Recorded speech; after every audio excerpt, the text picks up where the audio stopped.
I mean, the challenges within MSI is just the same as playing a new meta.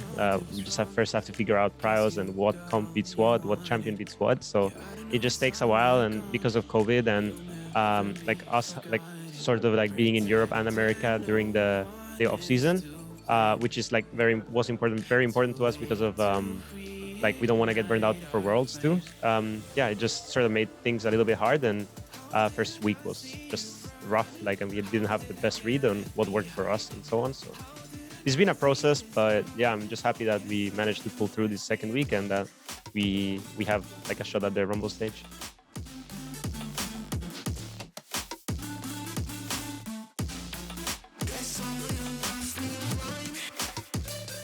I think all of the matches were tough in one way or another. The, the thing we just did was just self-reflect on what works for us and what other teams have been doing too, and just sort of like gather all of the information and keep an open mind and just figure out a plan that we can agree upon and that we want to push for this week, and that's what we did.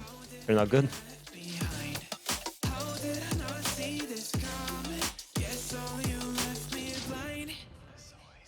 No, I mean, we're just figuring out the early game. I mean, we've been working hard with the players. Vega and Rangover are basically coaching remotely. There's not really much of a change except that he's not on stage, like drafting and being like leading the drafts and so on. But I mean, overall, we're trying to do what we can, right? And I mean, I think we've been doing a good job so far, and we're getting better at like just talking and synergizing about what we want to do early. So yeah, things are slowly coming together, I'd say.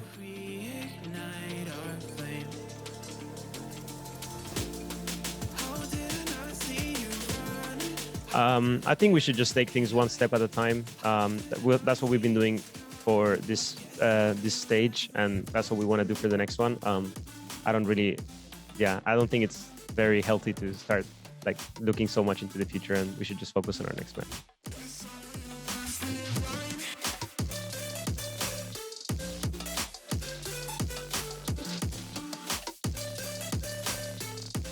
I think players of any region can join the LCS, and the Latin America community sort of shares our server in America. It sucks for them because they have to play with high ping, but like if they're able to sort of like show their skills with that disadvantage, then then they're gonna come to NA and they're gonna show up, right? Like Jose Diodo did. So I mean, I'm just super happy for me being also Spanish speaking. You know, I'm just super happy that this happens, and I'd be more excited if more of the players came over. So, yeah. Cloud9. I don't actually care. That's a good question. I don't know. Like, I feel like I don't really have like the, oh, I want to play against Fnatic, or oh, I want to play against G2. I actually don't care. I don't know. It's weird.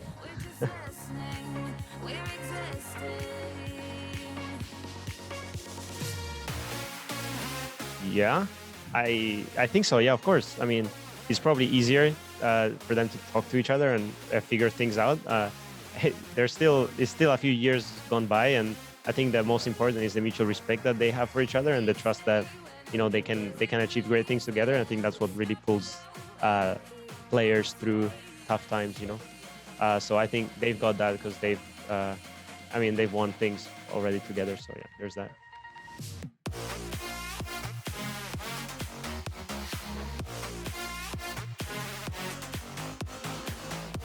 I mean, it's just overall having better plans out of early and being able to build consistent leads or getting a consistent crab, honestly. I mean, just like and everything that has to do with the early game, like how we where we ward and how we track enemy jungler and what sort of set plays we can bring into the equation, and just learning from the other teams who are doing a very good job at that, and how they manage their waves and what they do with them, and just learn with the experience of getting shit on. Honestly, like there's not much to it. We have a different type of competition in America, and there are some things that I think we actually do quite well, but there's some things that are just like we're a bit lackluster on, and coming here and being able to experience teams that do that very well is an enlightening situation for us, and we just try to get as much as we can from them. Pushing my buttons, I might push a button and have my butt push up and slay. I made a decision to enter the lair. You better enter prepared. I seen it vividly. My vision of victory. Well, I'm not a fan of best of ones. I've never been. I understand it's good for viewership, but I don't think they represent League of Legends as a whole. But I mean, it makes for exciting games, right? So there's that. I can't really argue with that. I personally think that this is the best way in terms of a group stage, and like how we can include the other minor regions, because the level of league all over the world is getting like the gap is getting tighter and tighter in terms of like individual skill and just game understanding mostly. So I think this is a great step in the right direction, and I'd hope to see more of these, like maybe having international like events or something like that. I mean, national events, something like that. All of this is great, right? But yeah, I just don't like the best of one system for League of Legends. That's